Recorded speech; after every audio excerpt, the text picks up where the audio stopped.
Welcome to Voodoo Whiskey Gaming, and this is my late review of Road 96 Mile Zero. I play it on the PS5, it's also available on the PS4, Xbox One, Xbox Series, and PC.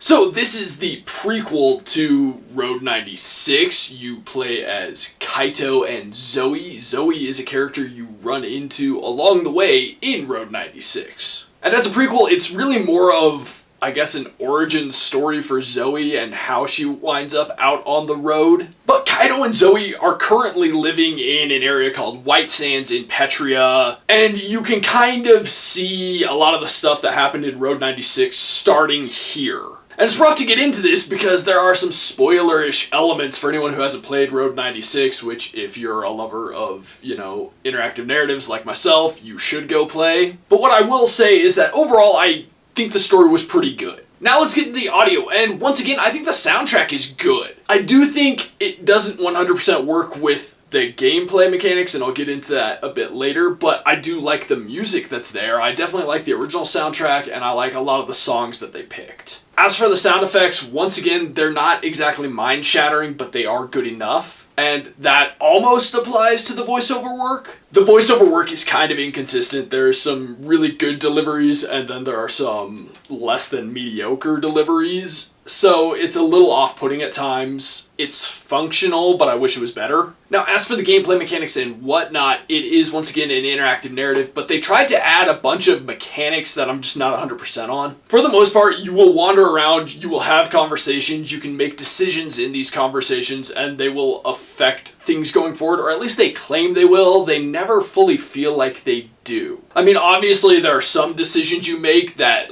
very immediately have effects, but some of the bigger ones that they claim are going to have an impact, it didn't really feel like that. But you can kind of explore, you can find collectibles, you can talk to a bunch of different people, kind of gather information about the world around you and what's going on. But then there are mini games, and some of them are totally fine. Like one where you're delivering papers, that was actually really kind of funny. It was a little weird because it was like an on-the-rail shooter where you're throwing papers at people and into mailboxes and stuff. And some of those mini games are weird and they work, and some of them don't work as well. They feel like they would have worked better on the PC than they do on the console, which that's more of a controls thing. But then the new thing that they added is basically like a rhythm game, but it's not really a rhythm game. It feels very much like you're playing an old rhythm game where the notes are coming at you and you have to hit them. But you're not hitting them, you're just kind of skateboarding or roller skating down a road, collecting these little shard things and avoiding obstacles, and it just feels out of place. I should also say each of those are to a specific soundtrack, a specific song, and some of these things, they just feel a bit like filler rather than like they were actually necessary. I will say they do their best to tie them into the game, but like I said, it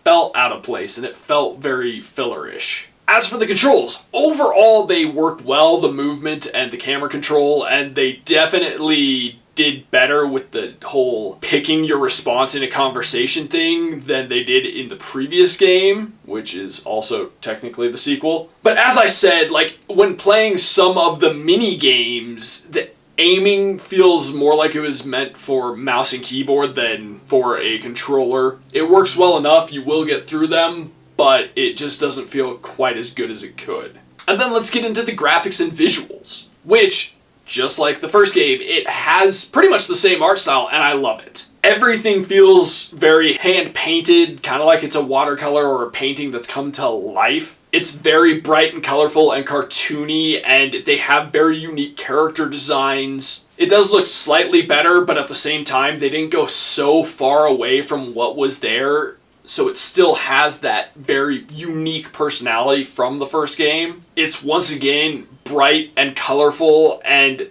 they've realized this city so well, or I guess more town or community, whatever you want to call it. They did a great job bringing that to life and fitting characters that you've seen if you've played Road 96 into it. And they fit well. It doesn't feel like they're being shoehorned into it to be like a wink and a nod. But I very much appreciate what they did visually. I do still have the exact same complaint in this game that I did in Road 96, where some of the animations, they're just really weird and awkward, and it doesn't always look as good as you might like. But again, that is very specific to just some of the walking animations. So to wrap this up, I don't hate anything about this game, but overall, this game just feels kind of unnecessary. It feels like the developers had a short story that they wanted to tell, and personally I think it was a good story, and I enjoyed the story, but they felt like they needed to pad it out with a bunch of filler gameplay mechanics that don't really enhance anything or benefit the experience, honestly. It felt like they stuffed those in there to justify putting out a game, and in all reality, it feels more like it would have been a better comic book. If you're anything like me and you're hardcore into interactive narratives, then wait for a sale and experience it, especially if you enjoyed Road 96. But otherwise, it's kind of hard to justify, and even as somebody who enjoyed Road 96, I'm sitting here saying it's kind of hard to justify even as a fan. Okay, so in the comments down below, why don't you tell me, have you ever felt that prequels aren't always necessary?